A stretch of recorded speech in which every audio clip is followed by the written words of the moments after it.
Most of Gen Z is not going to be able to afford a home. If they know how to approach a situation, especially with their parents, we've been doing this with a lot of our clients. They're like, oh, I'm probably gonna get $500,000. And when my parents pass in 30 or 40 years, it's like, why don't you ask for half of that now? Get them to get you in the market because there's so much money changing hands. And I was like, I want 3 properties by 30 and I want 10 by 40. I'm broke. I don't know how to do it, but I'm sure gonna learn. They say making your first million is the hardest. And after that, it's, it snowballs. So welcome everybody to this week's CATAMANIA episode. Amy and Ali, would you mind introducing yourselves? Thanks for having us. So I'm Amy Leong. My name's Ballam. I am Amy's business partner here in Vancouver. We hit top 1% last year out of 18,000 realtors. We're top 10 in North America. We've been selling over 100 homes a year for like a long time. We're almost at $1 billion, which is really cool in sales. It's amazing because it's very empowering for women and we're such advocates. A lot of us are told can't do something and we're the first people to be like, oh yeah, watch us.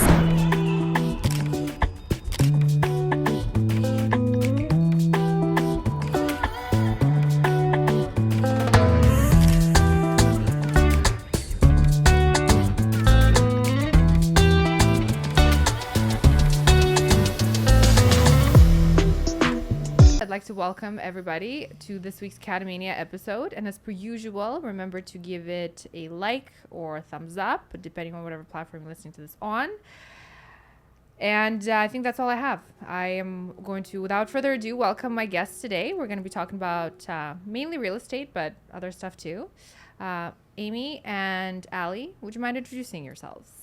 Yeah, so tell us about yourselves. Thanks for having us. We're super stoked. So I'm Amy Leong and live in beautiful Vancouver, British Columbia, which I think we'll get into a little bit more about the city and just what's happening here. And this is Ali. My name's Ballam. I am Amy's business partner here in Vancouver. We have been in real estate for 10 years now. I think we're in our 10th year. We've been partnered now for over 6 years, and we both started investing in real estate when we were 24 years old. Oh, wow. So 16 years ago. Investing in real estate. Mm-hmm. So we are 40 this year. I just turned 40, so yeah. I'm hanging on for a few more months here.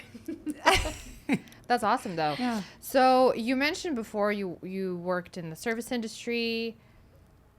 Mine was telecommunications. Telecommunications, right. What made you specifically get into real estate at such a young age? Well, actually, we were 30 years old when we got into real estate. I knew I wanted to be in real estate from a younger age, but I wanted to surround myself with a good clientele base before I got into real estate because it's all about trust and familiarity. And I was a top server at Cactus Club in Yaletown, and I didn't think people would take me seriously at 24, 25, 26 years old. So I did wait till I was 30 years old to get my license to actively start selling. And I also knew at that age, a lot of my friends were going to start the buying process. So it was like, I kind of timed it up with that as well. Yeah. And I think for me, I just kept hitting my head on a glass ceiling. So I just felt like, my manager at the time, we've all had managers that we hate. And I just felt like it was just more of a condescending kind of like, oh, you could be a manager and this is what you'd make. And it was always just like, that's your ceiling. Like, that's all you're not worth, but like, and it was a good job. Don't get me wrong. It just wasn't my passion. I was always looking at real estate.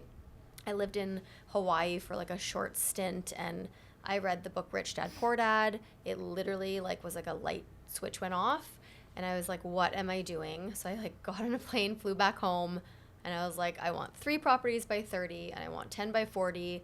I'm broke. I don't know how to do it, but I'm sure going to learn. Mm-hmm. And I did. I treated it like university and I started going to, because none of my parents weren't investors. They, baby boomer mentality, right? It's like you buy one house and my dad's, Chinese and more old school. And he's like, you're an idiot if you're buying real estate.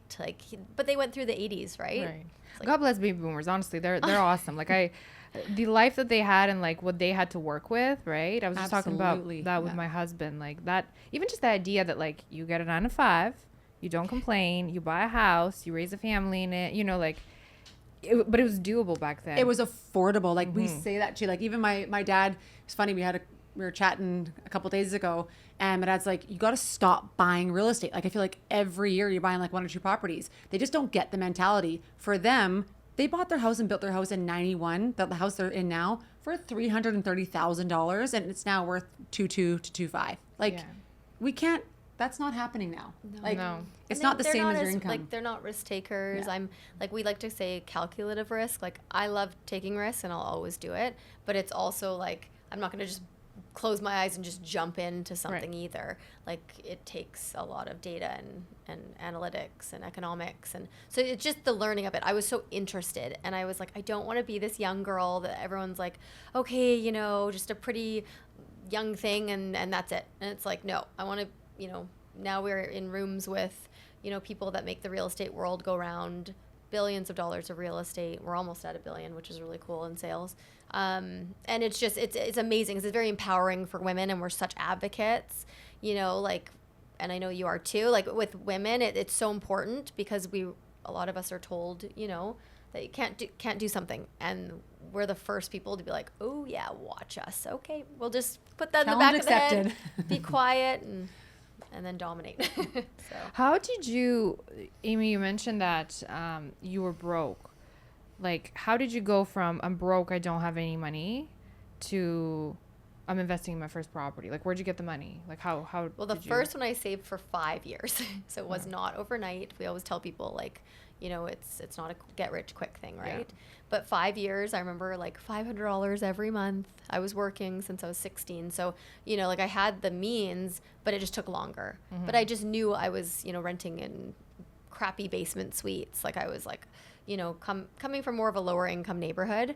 And so I just, you know, was paying my rent every month to somebody that many landlords that would just walk into my suite. There was no rules. Like it was like a weird scene. And I just thought to myself, if this person can do it, who to me is not very sharp, I can do it and cash people's rent checks. Like I want to be a landlord. And then the second property, it was because I joined this investment network, RAIN. And Allie and I have been now members for a very long time, but I met amazing people that trusted in me enough to joint venture, it's called. So using, you know, OPM, other people's money, or leveraging, you know, all of us human beings leverage each other to some extent every day. It's a different thing, but it's a win-win. So I was able to buy my second property. It snowballs when you get into real estate. Right. So the first one's the hardest, they say. They say making your first million is the hardest, and after that, it's, you know, you just get used to it. So that's now Right. we're in a position where we just like to share knowledge with people. So we do a lot of that, and Help them invest in real Yeah. estate and try to retire early. yeah, Retire early sounds great. I know. But I like that you are not making it like a short game, you know, because there's so much BS, especially online now with social media, and like, I'll help you make $10,000 a month in 5 minutes, you know, that kind of stuff. Oh, they're It's like- everywhere. We get them all the time, even in our emails from like friends and clients, and you're just like, no. Yeah. It takes a lot longer, and we've always been in the long-term game of things ever since we started investing. It's always been a long-term play for us. Yeah. So Ali, no, I don't think you actually mentioned that. How did you two meet, and how did you decide to work together? yeah, so we both got into real estate the exact same year. So we took the Sauder School of Business real estate course at the same time, and we took the condensed 6-week course with Fred. And we were in the same class, but I think we were taking we would see each other once in a while because it was 4 times a week and different times of the day. And so once we passed our exam, both passed our exam the first time, we were in a week course at the real estate board has a week-long course, and it's Monday to Friday, like I think it was 8 hours a day. And we noticed each other right away when we got in there. We're like, let's sit together. And then like literally like by the Allie's end of the voice week, carries. You can't Yeah. you can't miss her. It's like I'll hard sit to next miss. to her. She'll Yeah. chat with me. yeah, I'll talk to you. And so, yeah, it was really cool. And then at the end of the week, you know, she's like, let's sign this like kick ass in real estate. And then ever since we've been friends. And then 6 years later, we partnered up together. So you're friends, not just business partners. Yes. You get along really well outside of the business. Is it a must, you think, to have business partners with whom you really get along with outside of the business? you got to have friendship or else Yeah. I don't think it works. Yeah. Yeah. Yeah. I think, it works really well for us because we have the same like work ethic and then the same value. It's literally like a marriage. It's crazy. Yeah. Because we know a lot of people that, again, in relationships, they're getting divorced, and then in their work partnerships, they're getting divorced. It's like a revolving door sometimes because they don't have the same work ethic. We have to like talk to each other and be like, hey, let's actually take a day off. Like, that was probably one of our biggest issues, which is crazy when you think about it, because I think even, you know, people that we meet that have come on and off our team, very like millennial type of mindset sometimes. And Absolutely, yeah. so we've had issues like kind of What do you mean by millennial type of mindset? like Don't want to want work very hard. balance, like, Yeah. and that's okay. Right, But if right. you want to be, you know, we hit top 1% last year out of 18,000 realtors. Hit Top 25 top 10 in North America. and Mexico. And it's, if you want to be top of your game, we always say balance. What is balance? Balance can be walking my little wiener dog on the seawall for 5 minutes and having my favorite drink. That's my balance sometimes, right? And especially not in the first, like it took us, I was doing back-to-back open houses every single weekend for the first 3 or 4 years of my career. I didn't have a day off. I was missing best friends' birthdays. I was missing family trips. Like every summer, I didn't go on a family trip for like 4 or 5 years because I had the determination that I wanted to be top 1% in Vancouver, and I wanted to be able to level myself up and be on the path to retire early or retire, have that financial freedom. And I just, it's been hard. I've lost to, like a love relationship over it. Like, my boyfriend used to talk like through the cat. He's like, "Mommy's never home, is she?" I was like, "Is the cat saying that?" Or like, "Okay, she's cool."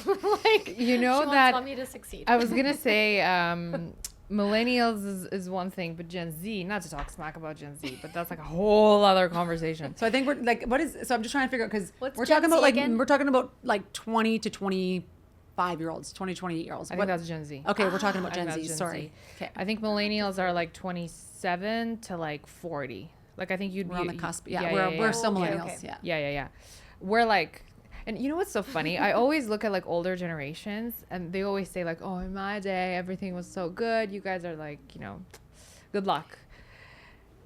And now I'm looking at Gen Z and I'm like, oh my God, I'm becoming that person who's like, wow, like we were the cool ones. You guys, you're fucked. You know? Like, I'm like, okay, I need to like hold myself, like compose myself and not quite think that way. But yeah, no, I know what you mean. There's the whole, I feel like millennials are trying to aim more at like work-life integration idea more so than work-life balance, at least like the friends that I have, you know.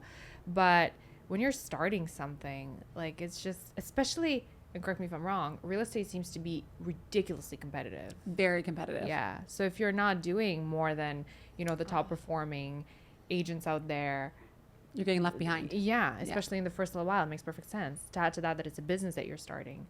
And we didn't grow up in Vancouver. I think that was the hardest part, especially like for me. I remember, you know, meeting people and I didn't know that there was like one-way streets. Like I didn't know them like the back of my, now we know every single building and address in all of Vancouver. But before I was like, oh my God, I can't even tour someone right now. So I had to pre-plan my tours before I picked them up. I was so nervous. But that's what we had to do. And you researched all the buildings. I just remember before we partnered up, I would co-list so much with her and her previous partner because she knew every building, what was going on in that strata, like what was the last sale. And so anything that I had downtown, automatically I'd call her because she spent the first 3 years of her career knowing the inside and out of every building in Vancouver. A little rusty now. How long did it take you to build a network and build the knowledge that you to the point that you were like, okay, I'm actually comfortable now. Like, I feel like I know this thing. How many years was it?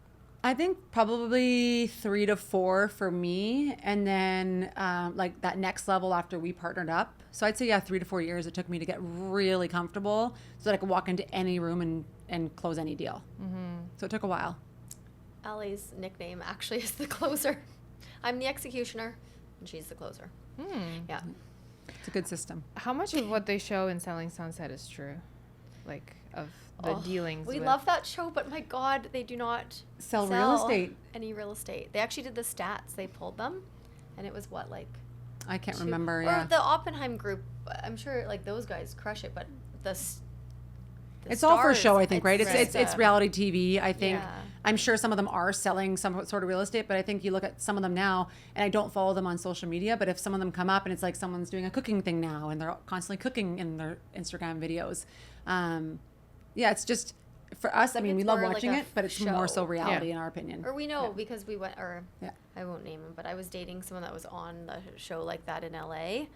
And he was like, oh, they always would just tell me, like, walk into that chandelier, and they made me hit my head. And this is like... It's funny because, like, you don't think of it as somebody who's watching the show. Obviously, you know it's a show. Well, at least I do. But it's funny because my husband was telling me he worked in film for, like, a hot minute. And he was like, reality TV is still TV. So they will Still tell them, TV. like, okay, now walk into the room and, like, pretend like you're this or you're that. There was a video that I saw.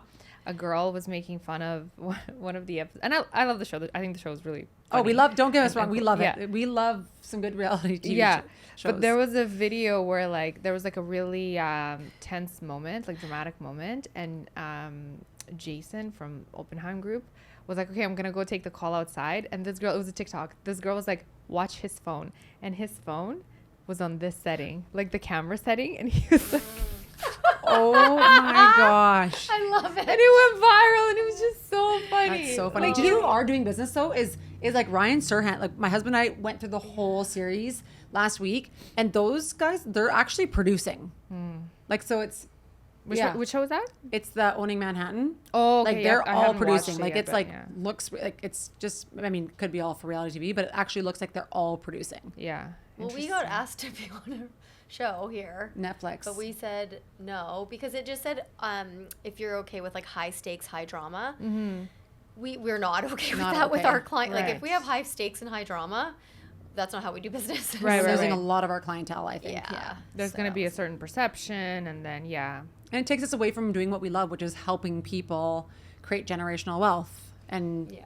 financial freedom and all the We're things a that bit come with different that. with our approach, I think. Like we literally like can reverse engineer people's entire retirement plans on a whiteboard. Like we So you do mainly that? You help people with investment properties or like getting wealthy through real estate in particular. So not because I know you do a lot of like luxury real estate but it's not only about like that's more than enough, but not only about, hey, let's get you your dream house. You're also helping people get I to think that's our real passion. I think We do it it's- all, but that is one of Yeah. our real passions. Is taking people, what we've been doing is selling them in negative cash flowing properties in Vancouver or in BC and pivoting and moving to cash flowing markets where we see more appreciation happening over the coming years in Mexico and in the US. So Yeah.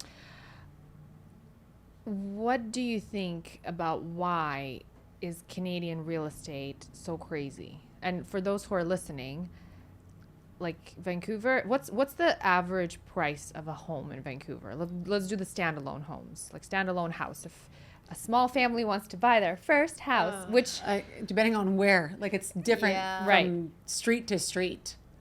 I think it's like anywhere between like 900 to all the way to like 1.5, we'll just say range for like an average. It's hard because it's like Yeah. it's so dependent on where. I was trying to find this house.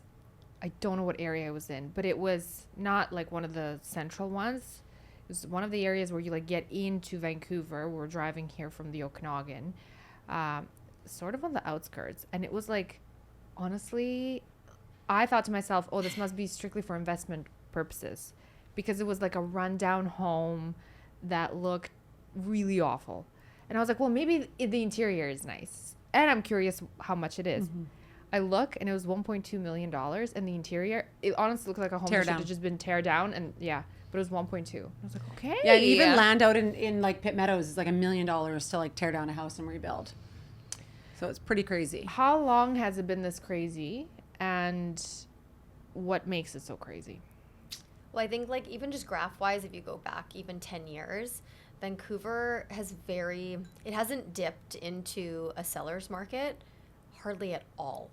So, Like or the sorry, a downtown buyer's, core. sorry, switch that around. A buyer's market. It has been a seller's market for almost a decade with a few dips. Otherwise, like, because again, we're landlocked, right? Like, we're surrounded by water and mountains, and it's very desirable here. There's, people coming in for immigration at record numbers. I think the stat was letting, 1 million extra people in. So it's like, where do they go? This is known as the warmer place, the Hawaii of Canada. Okay, that's like, not Hawaii. Allie goes to Hawaii all the time. She's like, Okanagan is the California of Canada, and I'm like, it isn't, but sure, whatever you tell yourself. Yeah. Stretch it a bit. But it's so desirable that people, they have their eye on Vancouver, and it hasn't come off because a lot of people that have like traveled even outside of Canada, they still have their Canadian passports. Yeah. They're planning to retire here, or they want their kids to have a Western education. Yeah. The universities are still like really sought after. But again, as we were talking about earlier, there's a lot of other things like our fentanyl crisis is ridiculously terrible. Like Amy and I, like even the last 3 days, we ran into someone every day walking in Yaletown, like normal streets, like safe streets that you're like walking down residential streets, and it's like screaming, yelling, throwing things around. We're like, oh my gosh, are they gonna hit us? Like that, like it's scary. Yeah. I went to East Hastings for the first time in my life last month. I had to drive through there, and I avoided it on purpose. I was like, I don't think it's something that I necessarily want to see, but I had to go through there, and honestly, like, I'm a fully grown adult, and it like traumatized me. I've never seen anything like that before. Like, I've heard of places like that, streets like that in Los Angeles. I've heard it happens in places, but it was just such intense and disturbing experience to see that. And I was like, this is insane. I like, this is we're in one of the wealthiest countries in the world, and this is happening. It's very, very bizarre. And I don't know what the solution is. It's crippling. Yeah. And they're getting younger and younger. Like, and and I probably go through that east side down Hastings maybe once or twice a month, and depending if we're coming from Burnaby or somewhere back downtown, and it's getting worse. Like you said, it's getting worse. There are younger kids that are on the streets. I just can't believe it. It's so sad. It's so sad. And I think because like I drive there a lot. Like, one of my investment condos, I purposely actually bought it it was along Hastings Street as the address. And I bought that in, I think, 2015, sold it. Allie sold it for me in 2018, 2019. Yeah, I think it was 2018. Yeah. But it was so cheap. It was a 2-bed, 2-bath, brand new condo for $399, and she sold it for me for $750, like 2 years later. So, do the real estate prices fluctuate depending on like, or I guess, are they lower in that area? Because I have a friend who she rented a loft in Gastown, like just a couple of blocks away from East Hastings. Yeah. And she's like, the rent was still like $3,700 a month. So it wasn't a huge difference from like the really desirable, nice areas, right? Yeah, rent it went through like a 20% increase last year. Rent is atrociously expensive. But then again, interest rates went up, 10 times. So it's kind of all balancing it out somewhat. But yeah, it's if you go over there that way and head east, it is cheaper, but that's why I looked there, and no one really listened to me. I still remember my investment friend going, if you buy that, it wasn't a very nice sentence, but he's like, you're going to, take it up the whatever. I said, okay, well, I've studied everything. I like looked up the transit paths, and like I was timed my bicycle and you ride knew who was going in there and who was buying up properties there. Yeah. You did your research. Yeah, that's remarkable though. If you went from three, this one of my best ones outside of Los Cabos. And you're like, I'm glad I didn't listen. Oh, thank God, you gotta like sometimes flick the naysayer off the shoulder. Honestly, I know it's like, but sometimes it feels so good, you know? Like, they don't even have to know, but just that feeling of like, I was they would have saw. It was all over Instagram. It was like, boost this out. Well, and one of my my ex-boyfriend's friends he did listen, and he's custom building a home right now in South America, and was able to semi-retire from his job. So again, like, he used the money, that's why we always preach, like, it's so important to understand, like, where in the cycle are you buying? And that's why we're always studying so hard, and everyone's like, okay, like, you know, maybe like what's their secret weapon, or how do they sell like whatever 100 homes. Like we've been selling over 100 homes a year for like a long time. Since we joined together 6 years ago. Yeah. And it's like some people don't even understand. Sometimes our assistants are like, oh my God, this is like so intense. Because it looks so good on Instagram, you look well right? rested. You look like you get we? enough sleep. Yeah. Thanks. And your skin's Like my perfect. 3-year-old got me up at 6:45 this morning, but no. Well, we feel good, honestly, but If you love it. we love it. I Absolutely. think that's the thing. Like the long hours are worth it, but we're such huge advocates of like knowing your shit. It is so important. And then it's your secret weapon. And if you have that, that's what the whole world runs that way, right? And a lot of people say they know it, and there can be specialists in certain areas and helping people buy elsewhere, but they're really not, right? Like they're not the ones that are buying themselves, helping clients buy. So there's a lot of fake stuff out there. Is like the phony kind of mirage of, and we hear it all the time.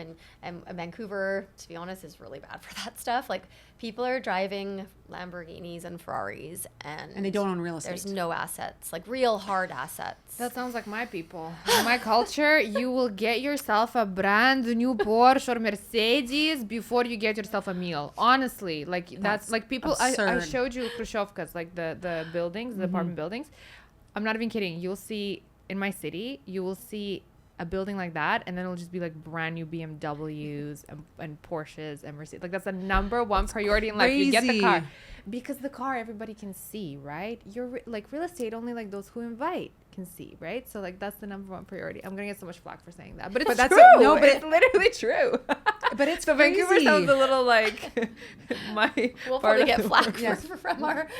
But that's okay because that's the thing, right? And you wonder, like, you know, the world is getting more expensive. Yeah. So if you're making that kind of money, you need to be putting it into hard assets that are going to eventually pay you in retirement or appreciate, you know, a lot over 20, 30 year time period that you can use to buy somewhere else or buy something else. Like it's crazy what's going on right now. Have you been to Decentraland, like in crypto land or whatever? Oh, no, It's but crazy. yeah. This is why like Ali and I and we help a lot of people that are in crypto. So they come to us and they're like, okay, I have all this money, and they're kind of like nouveau rich. What do they say? Nouveau riche, like new rich. Right, yeah. And so the glamorous term. And then they say like, you know, now place it in something where it's safe, I can make money, and it's like a blue chip stock, but through real estate. And I went one day and I was like, oh, I'm just going to go on Decentraland, because to us, that's why we co-founded our cross-border program, and we're in different areas now. We just like sat in on a presentation in Panama on how to get your residency. And there's so many different places because digital nomads and people are moving and shaking in other places. But they're also buying real estate in the sky, literally. And I did my little avatar, went in there. So what is it? It's like a digital. It's a digital platform where you can get an avatar. Like all of us could have our own little avatars, and we could go into an art gallery and we could buy an NFT little art piece. People were spending thousands of dollars a few years ago, like billions. Yeah, I remember that. I remember and then everything that. like tanked. Yeah. So what are your thoughts on crypto? As somebody who's, you know, you're I don't want to say advocates, but you're definitely into investing into something that is, the money is visibly attached to a value, right? I love it. Like, or I won't speak for Ali, but I wish I knew, and I wish there was more hours in the day, because it fascinates me. I'm always fascinated by like what the masses, like what takes to like a mass mentality, and like why people do what they do in groups.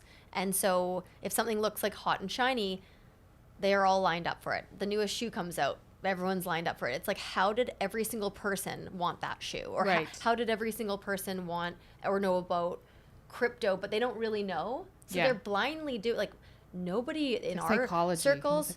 It's crazy. Nobody in our circles actually knows what it is, unless it's like crazy people that studied it inside and out for hours upon hours, right? And knew what it was before it was even maybe even called, you know, however many coins there are now, Ethereum and Bitcoin.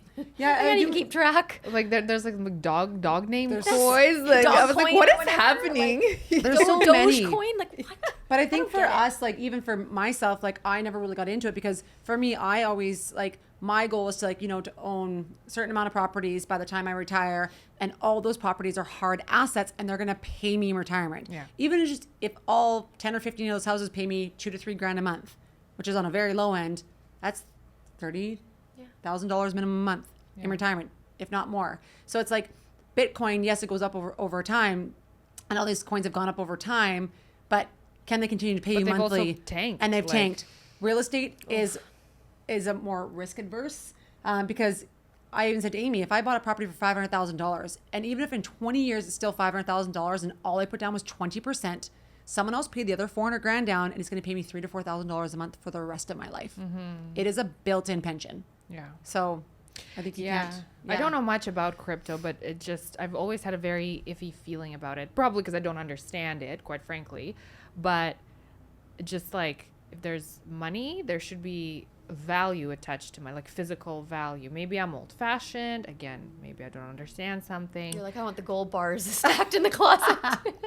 Yeah. But like, I literally, do, that's yeah. what we've been, or gold mining companies, because Yeah. then, We're with you. Yeah. yeah, Definitely with you there. And Yeah. then real estate, because that's the next best thing, and People always need a diversifying. roof over their head. Yeah. Always will.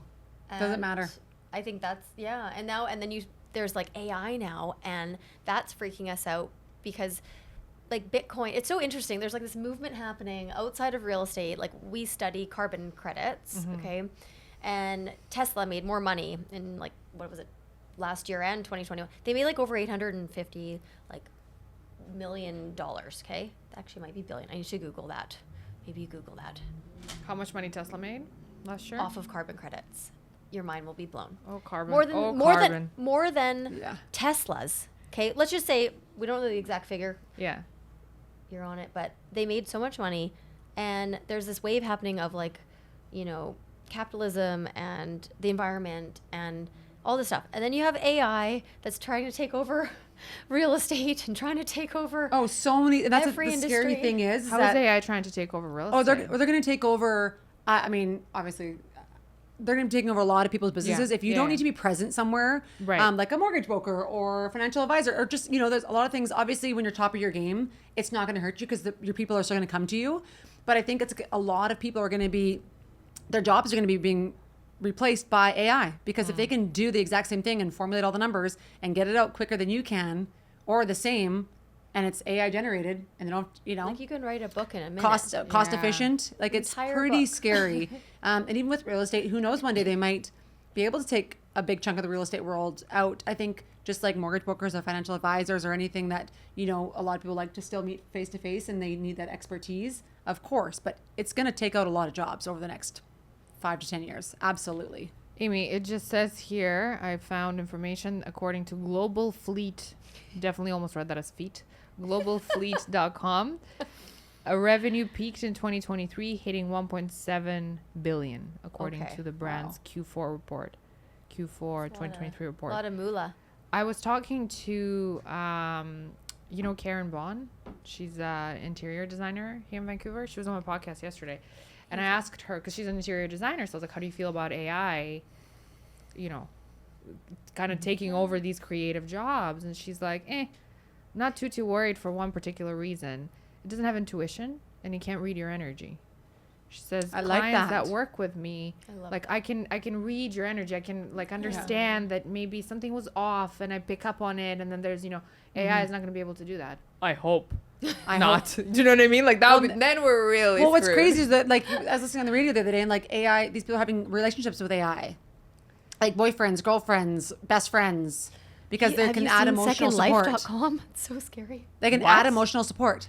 So like they message with them? Or? message, yeah. So it's like they're adding, and they because they've learned all about them, now they're acting, and they're providing like support and like love and not affection, but Wow. like emotional attachments. Yeah. Wow. I pretty crazy. accidentally, on Instagram, there's like that blue, new blue circle mark. when you search Oh, the something. blue circle, yeah. Yeah, and I was trying to find a video, and the video was in Russian, and the key words were swear words, because it was a really funny video from like a movie. So I was trying to find that video to send it to my friend, and I typed in the swear word in hope to find the video. And I didn't realize I clicked on the blue circle. So the AI came back to me with a response, thank you for your inquiry. My languages aren't perfect yet, but I would kindly request that you use respectful language. And I was like, Wow. okay. So then I decided to I got see. put in my place. I know. I was like, damn, I got put in place by like some machine intelligence. Like, what the fuck's happening? And then I responded just out of curiosity. And I said, oh, my sincere apologies. I was just trying to find a video. So I was quoting it from the video. I didn't mean to like offend you or whatever. Like I said something like that. And then he came back to me and said, oh, no worries at all. Thank you so much, with a heart. And I was like, this is really weird. Like, it's really, So really weird. weird. Yeah. Oh. So people, it's happening right now. Who It's is that? No I've heard it one. multiple Like, times on the radio. It's Yeah. an interesting. And they're like, oh, is it time. cheating if your husband has an emotional relationship with AI girlfriend? Like they're talking all about it. Yeah, it's crazy. Don't get any ideas, honey. Oh my God. Yeah. I don't even know if we kind of, it's inevitable, right? But at the same time, I want to go back for a second. So we mentioned the median. I just want my audience to get an idea, especially for those who, I know many of them live in Canada and the States. So we talked about the median value of a house. What about an apartment? Let's say we're in like a central area in Vancouver. What is like the median price of, let's say, a 2-bedroom, 2-bathroom apartment, approximately? Depending on what city. We could just give a range because it's like so. What if we're talking about Vancouver and like Kitsilano and Yaletown? So like the central areas that are desirable. For a 2-bed, like around here, like we're sitting in Yaletown for listeners, which is obviously by the seawall and the water and very desirable. So the average price point for a 2-bed, 2-bath is around like $1 million. Yeah. Yeah, And that's too, an older 2-bed, 2-bath, yeah. probably like Yeah. 10 to 15 years old minimum, sometimes 20 years old. And then they go up from there. So if you're going into like 10-year new buildings, then that's going to jump to, 1.2 to 1.6. We know, we have a 2-bed penthouse listed just around the corner, but it's on the water. And that's 2.499 million.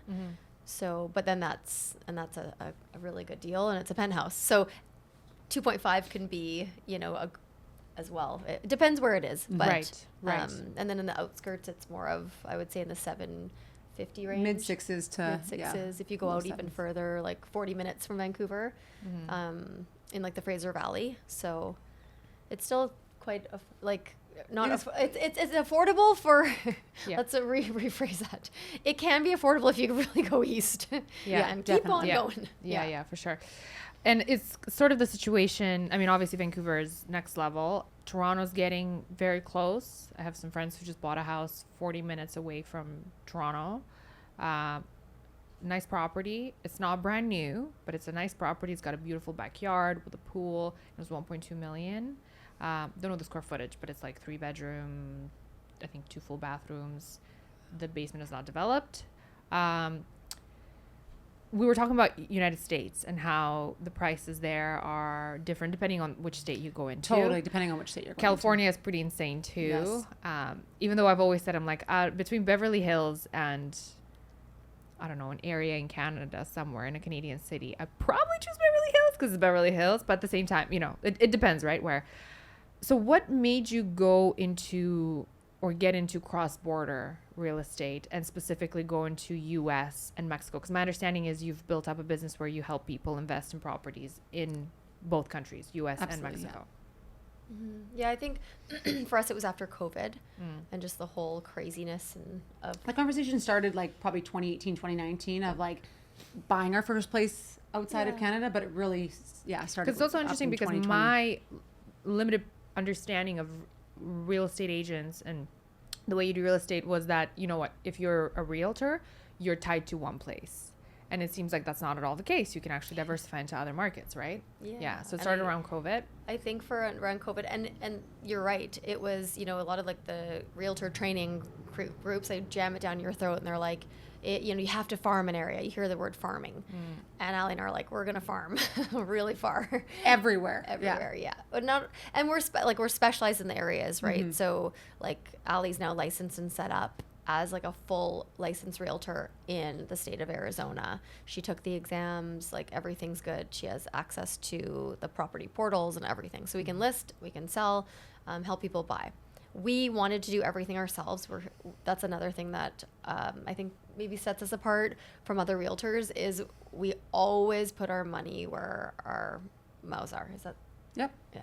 Not our Money mouths, where where our our mouth is, yeah. money Mouths are, it's same thing. Ugh, You're talking dirty. plural, so it's Yeah.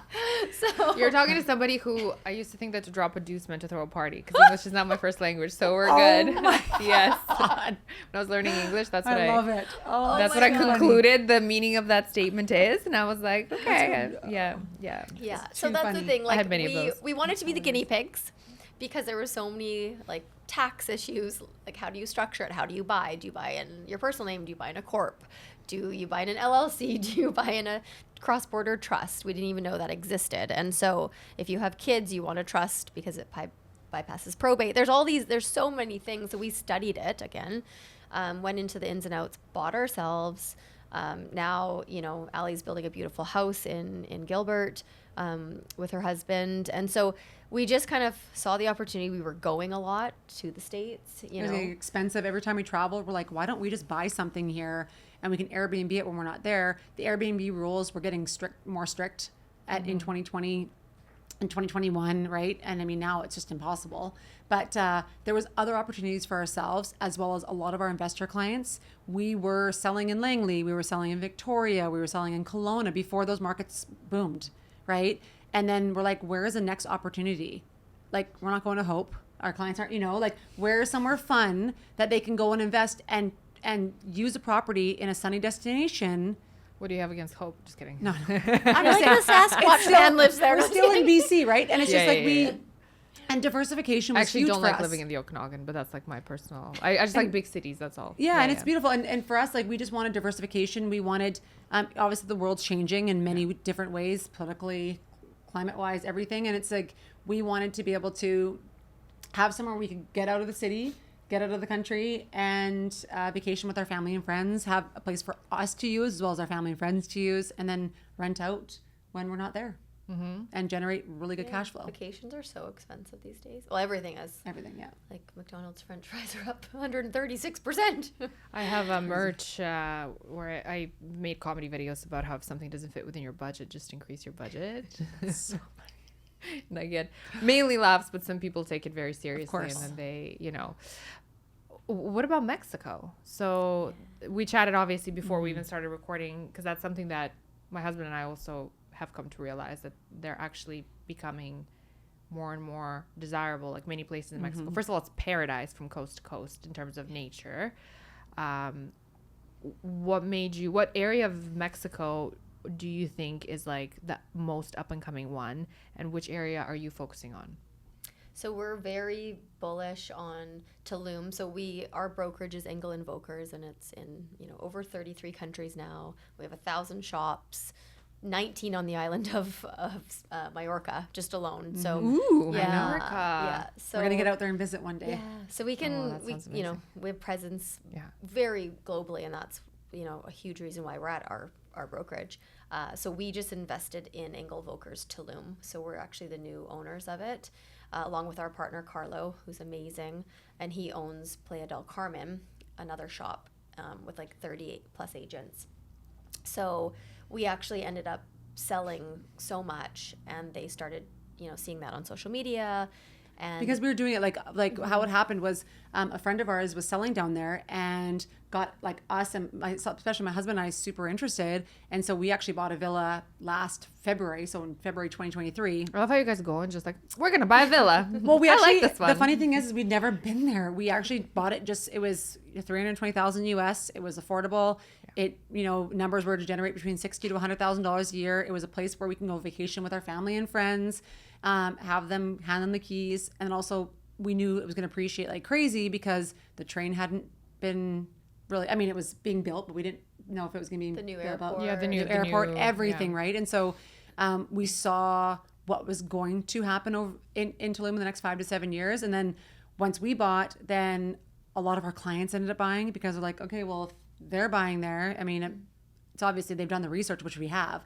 It took took me 3 months to sign the contract because I wanted to do my a lot of research to make sure that this was the best place for our money, right? In the right area. Right area, everything. So the Tulum was like huge. Like we think, because there's no infrastructure. There is infrastructure, but it's still coming, a lot of ways to go. Yeah. There's a lot of homes and apartment buildings that have been built before the roads were built, for sure.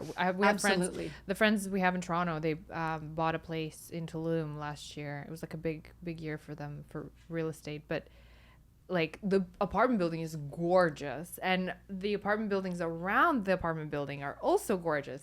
But there's like a street where there's just like no road. And he's like, I hope that they build one here. They will. Yeah. They like even the one where I bought and like a lot of our clients bought. There's the roads there now. They just got to pave it, and it's like a main road right to the beach. So they will get the infrastructure, but I think it's still like for all the roads to be done, it's probably still another like 5 to 7 years maybe. We were all laughing Yeah. like So quickly, like you can right? bottom out your car. Yeah. Like it's like, Yeah. But you're But getting it's in coming. it's the best place to invest because like you're getting in at the lowest possible price point. Where in 5 to 7 years, when everything's built out, and there's still going to be over 1 million to 4 million visitors every year. Were you ever in Tulum? But like, what was the first time you went? How many years ago?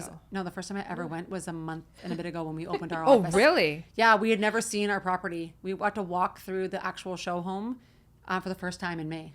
Damn, you are a risk taker. That's amazing. Well, it was numbers based for us. We're like, even if you don't ever want to go there, at least it's going to produce. I went and saw her villa before she saw it. Okay. So I went for the first time, and to be honest, when I first went, I was like, I don't get it. This is insane. There's no Uber here. Like You were there for like 2 days. It was right, so quick. It was like, and it took me so long to get there.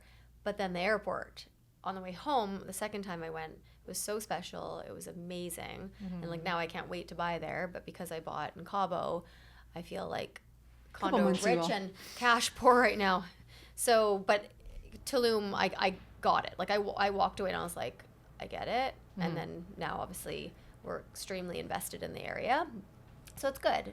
It's just, I think it's just having, more people aware of it and what it can do. Like it's a longer hold because it's oversaturated right now. Right. But with that comes, like, that's what you want. We're always telling people, like, if you know you're getting a deal, like, here you go. You just wait.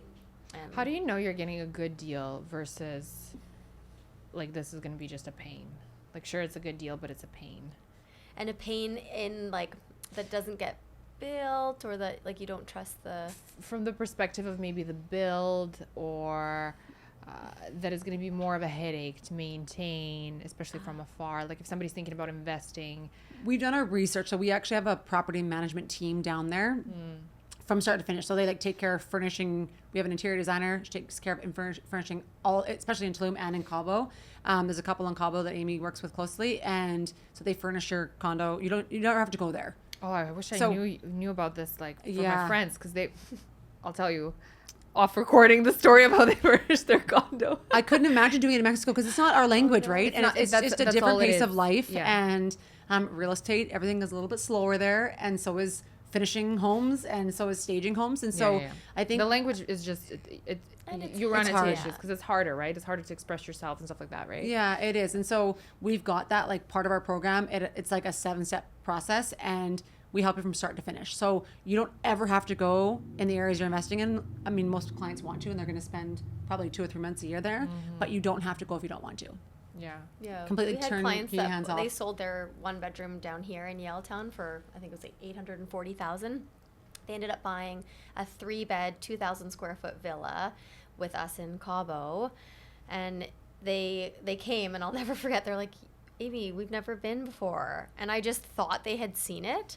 They're like, no, we just like trusted you girls, and they were crying, and they were crying. like They're so happy. So it's just like, again, it's not even like, yes, it's numbers based, but we always like to say, it's a lifestyle change. And going through COVID and knowing, like, there's just so much stuff going on. Try to implement like mini retirements in your life as soon as possible if you can. And for the people that, have the means to do it early and have so much equity in their home, and like in Vancouver, you're right, like a shit box, can be like $2 million, to use my language, but it's true. They're falling apart, but then you could Do take what that they money did. and and buy yourself an amazing turnkey place. And now they're going to have this property that they're going to go spend 6 months or 4 months a year.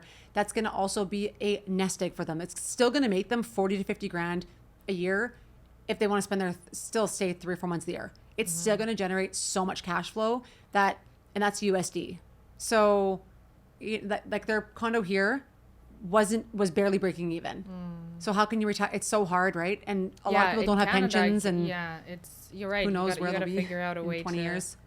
And I feel like a lot of people have a lot of opinions, especially a lot of people who don't know anything about real estate. They'll have a lot of opinions and like, you should buy a house here, or why do you not have a house yet, or those things, or why are you living in an apartment where you can buy a house in the same city, or how many people would you say you saw during COVID, in your client base, or just generally people who you knew, who were like, okay, we need other investments in other places, like outside of Canada? I think they really started after we did. I think we were one of the first. You led the way. Well, they didn't think about it, and neither did we. Yeah. Like they were just kind of like, it wasn't on their radar, and I think we just opened their eyes to see the potential of diversification and being able to like we said, we're like, I just turned 40, Amy's 40 at the end of the year. Like, we want to do it now. And our other clients that are 35, 40, 45, 50, like, do it now. You don't have to wait till you're 65 or 70 and retired, right? Buy it now so it can pay for itself in the next 15, 20 years until you retire. And then it's going to be And a little nest egg. I think a lot of them, we thought it was going to be the baby boomers, because we have been watching. That's what I would have thought too. Yeah. We have been watching the trends for years, and we're always trying to get ahead. Like, everyone's like, oh, like, it's really hard to have a crystal ball. And it is. But our motto's always been, well, it's a lot easier if you study economics, right? And understand where things are going, and you can't change aging, unfortunately. So it's where are those people going, like our parents, and where do they want to be? And some, as we were saying earlier, like our parents, sometimes they don't want to go anywhere, and that's totally fine. They're in a paid off property, or hopefully have a low mortgage by now, and they're good. But there's a whole other wave of baby boomers who are more active, and they're out there swinging their golf clubs and playing pickleball and kicking the young people's butts. There's some baby boomers that I look at and I'm like, you have more energy than I do. My dad has, I swear to God, he has more energy than I do. Like, would be on a pickle court every day. He golfs 3 or 4 days a week. He's 79 years old. Like, it's looks like he's insane. 60, Yeah, it's max. incredible. Yeah. And hopefully for all of us, and we stay youthful, and for sure. it's all good. But that's what surprised us. I think it was after COVID that all ranges kind of contacted us. Like early 30s, late 20s. Like, it's Like, we need pretty to get phenomenal. out of here. Yeah. Well, and also just educating them. Like, I'll never forget, we had a call like 3 weeks ago, and this girl, she's 29 years old, and she helped her dad buy a property when 7 years ago. So they did very, very well. And she's like, I want to buy myself my first retirement property in Mexico. And she's 29 years old. She's like, I'm going to probably retire. I want to retire at like 60. She's like, I want to buy it now, leverage it as much as I possibly can, have someone pay for it, and then it's going to pay me 4, 5, 6 grand a month in retirement. So earlier, like, and she never, she had other people that had listened to us that connected her with us, and it's like great. We like call it intergenerational, like, investing now. Like, you saw it, and we've seen it with Asian families, and you buy a house and they even share a 10 bedroom house, right? And it's so smart, because then they're all sharing the cost. Now we're seeing people where we sit in their living room, and it's the kids and the parents, and then the kids are having kids, or they're thinking about it, and then they're buying a vacation rental property together. So, and then last night, as we were saying, like, we had a big event for investing in Mexico, and we had like 60 plus people there, all age ranges. So, and one of our clients who we just sold a one bedroom property, now very luxe, very nice, but that one bedroom was around $900,000, and they said to us, we're getting inheritance money. So we've been helping a lot of young people when the inheritance is coming down the pipeline, which it will in insane ways, because the biggest wealth transference in history is upon us. Who's going to take that money and safely put it somewhere and actually really care that it's not going to go poof out the window? And that's what we've kind of been studying and working for our whole life, is to be the middle ground between the young people, to inspire them to have the hard assets, and then also be there for the people that are getting inheritance and they don't know What what, to do with the it. heck to do with it. They don't know. We don't want them buying Porsches or Lamborghinis or Bentleys. Maybe So, one. well, No. then Yeah, your maybe money, one. Yeah, you absolutely. gotta Sorry, you yeah. gotta make your money work for you, right? And I feel like if you just get this lump sum payment of however many hundreds of thousands of dollars or whatever it could be, right? It's if you don't know how to manage Buy the asset, buy the investment property, and then use the cash flow from the investment property to rent your Lamborghini. Perfect. Hello. There you go. And if Yeah. you have a business, you can even use some of that for a tax write-off. Absolutely. Boom. There we go. You know, this idea, especially after what happened in the United States in 2008, 2009, they had a very serious real estate bubble burst, and like properties, it took people I think over a decade to recover, to recover costs. And I keep hearing from people that like, oh, you know, in Canada, the real estate value is going to go down. It's going to go down. And I keep hearing that for the past like 7 years, and it's not going down. It keeps going up. In your view, do you think it's going to change? Like, do you think the property value will go down? Like the average, you know, the cost of properties in Canada, or no? And what does that depend on? And how is it different from US? There was like 4 questions in there. I love it. I can just start. I think we are in a more balanced market, and it's going to continue to be a more balanced market for Because we longer don't than have expected. such extreme like busts So- that are. Yeah. So what happened? So Amy and I got into real estate in 2014. 2015, like then it went like this. It went crazy, up, up, up, up, up. It lasted for what, 2 years, a year and a half, maybe. Into 2017, into the front yeah. half of 2018, it was like Skyrocket like crazy, and then it did a little bit dip, and then like after 2020 hit again. Like it's been like 2 years and it's been going crazy, like up and up and up. But I just think like we're like a lot of people are in tough spots with interest rates and how they've been.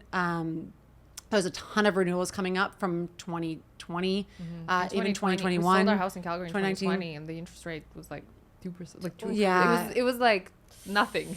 And so we Yeah. think that, yeah. Free. Yeah. I don't know. I think it's just going to be more of a balanced market.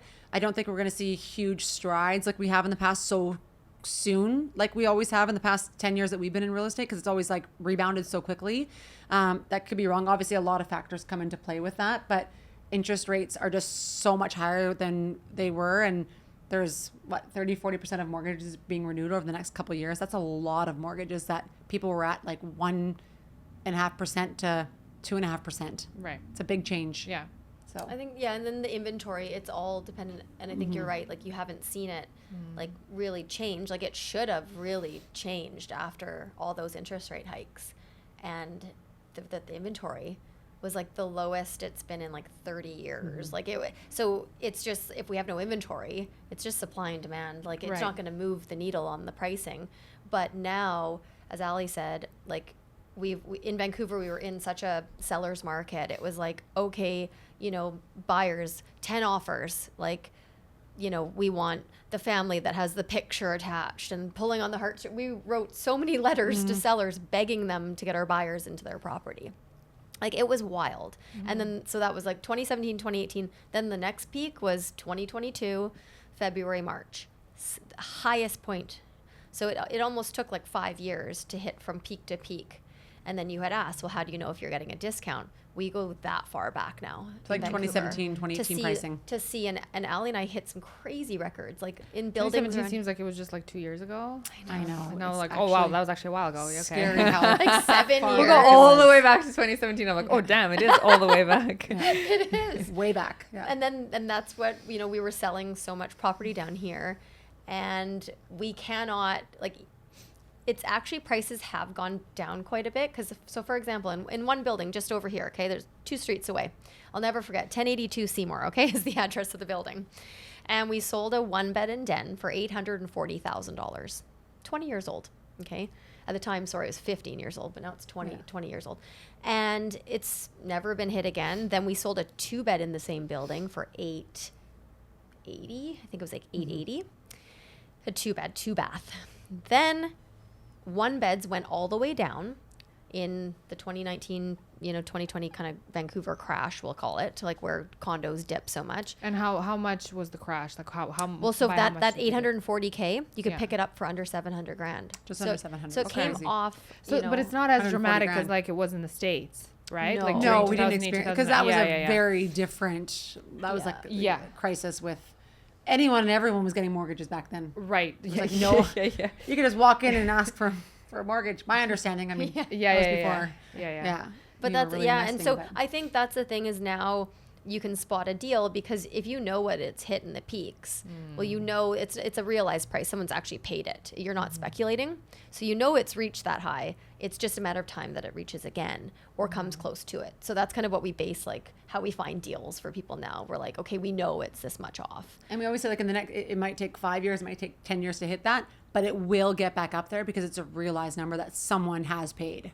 Right. So it's Yeah. just And inevitable. the super prime buildings, like we sold one to clients out of Singapore in, the Rodeo Drive. Okay, I know I'm going crazy with my sayings, but Rodeo Drive of Vancouver. okay, on Alberni Street. Rodeo Drive is so beautiful. Oh, Oh my big, god, the first yeah. time I went there. Maybe it's not a comparison. Not I had, like, a because I Soviet could walk there girl. all day, every day. Yeah. Yeah, I had like a Soviet girl made it to America moment in that in that I was like, wow.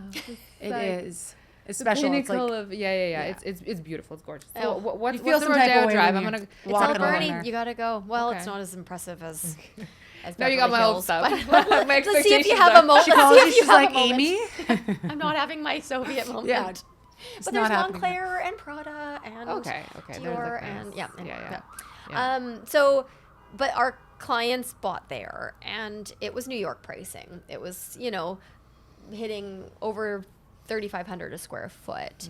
But a lot of people bought. It was like collecting it like art. There's some buildings, and you have one there's Toronto, Frank Gehry building, amazing architect, and it just garners crazy prices. Like you're paying 2,000, 3,000 plus a square foot, Whereas depending across on the street, you can buy for half that. exactly. than So I half think that, that's yeah. the other thing. It's like, okay, if you're selling right 20 steps away for the same square footage, and it's we're seeing crazy deals right now. Like we went yesterday to one, and it's in a condo building, it's $1 million off the height of the market. $1 million for a condo. So so then with a renovation and some love and tender care, you can get it back up and then hold it, enjoy it, and then sell it. So it's just interesting, like what's happening. Yeah. There is discounts right now. Right.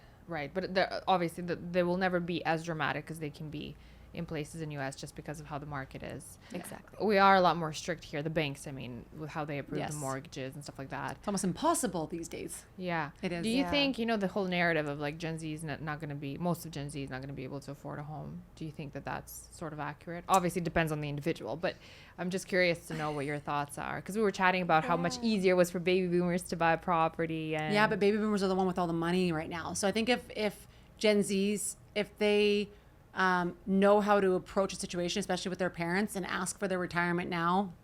We've been doing this with a lot of our clients.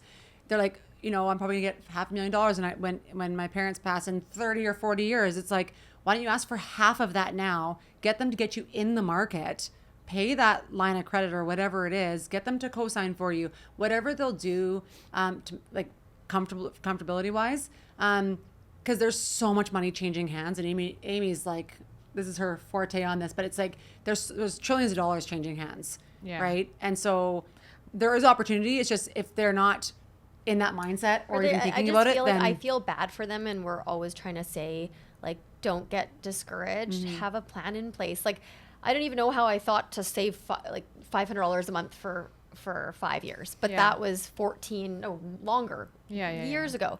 So now yes, the wage has gone up. I wasn't making a lot of money. Our one friend that came last night to our Invest in Mexico, he owned 150 doors with zero of his own money, and back then it could have been considered expensive for him. He didn't have any money.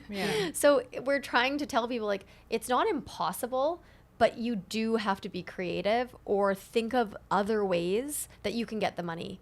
Right? Like my second property, I still have it to this day. It's been 8 years, about 8 years. And I was sitting like this at a table in an investor meeting because none of my friends owned real estate.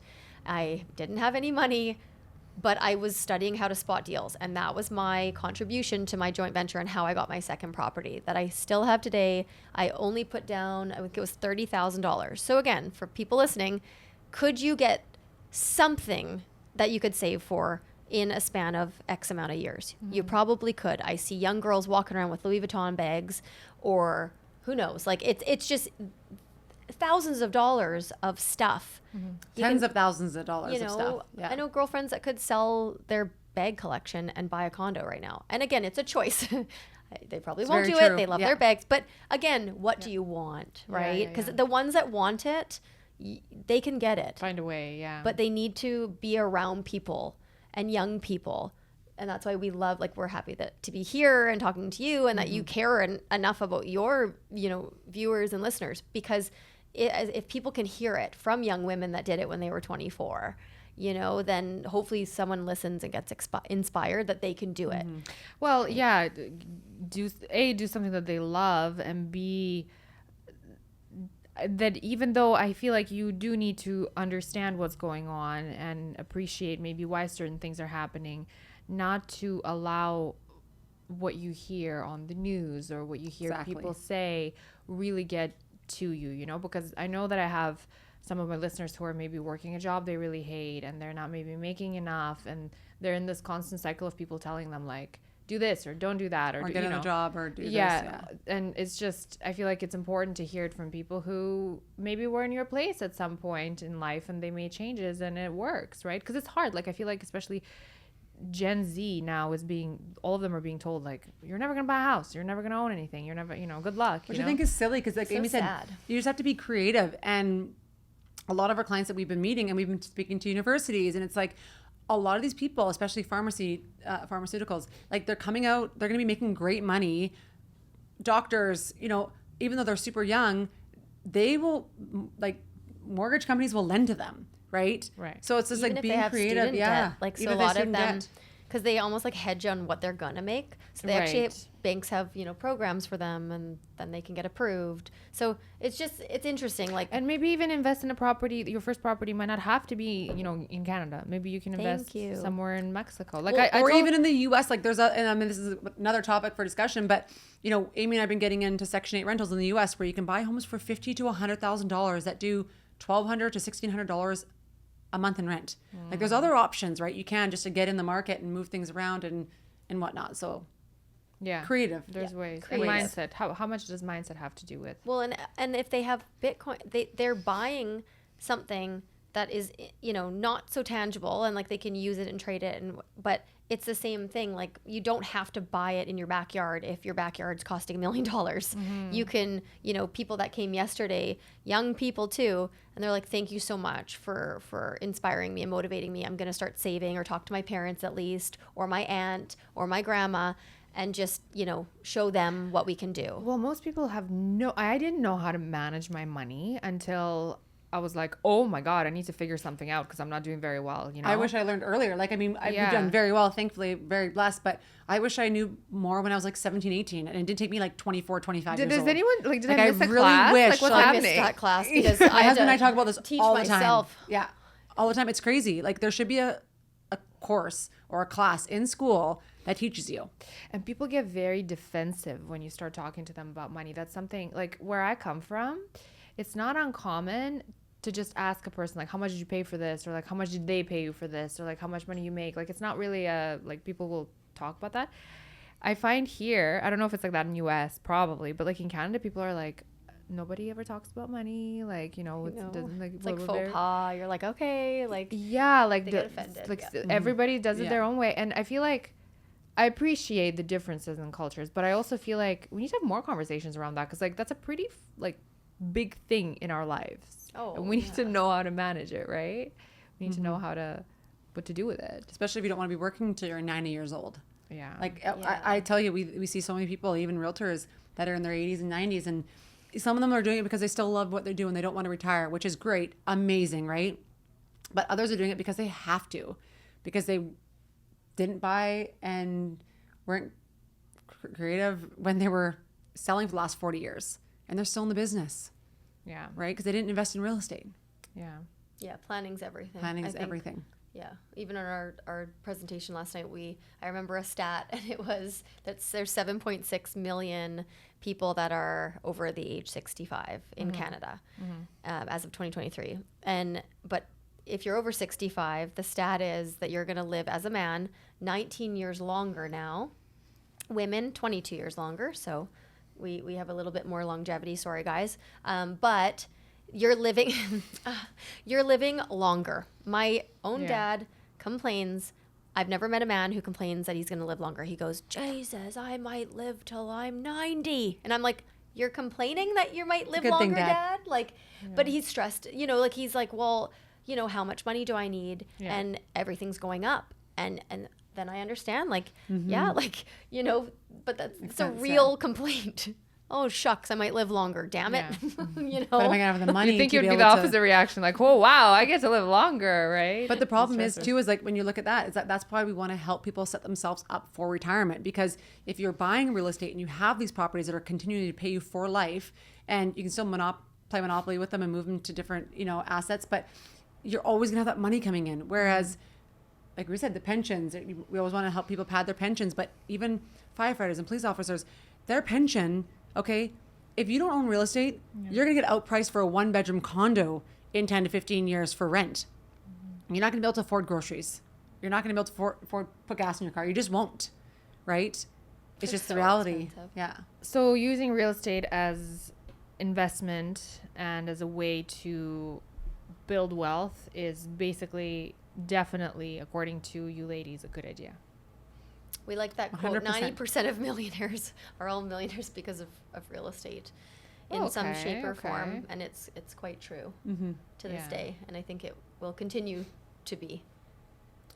Well, if you have any questions to our wonderful listeners, definitely hit up Amy and Ali. Anything regarding Canada, US, Mexico, maybe even further south. I heard Panama. Well, not yet. We both want to invest in Mallorca or Marbella one day. Yeah. Europe is next on the list. We want to own in 5 countries by the time. Well, we said 50. Now we said 45. So we own in 3.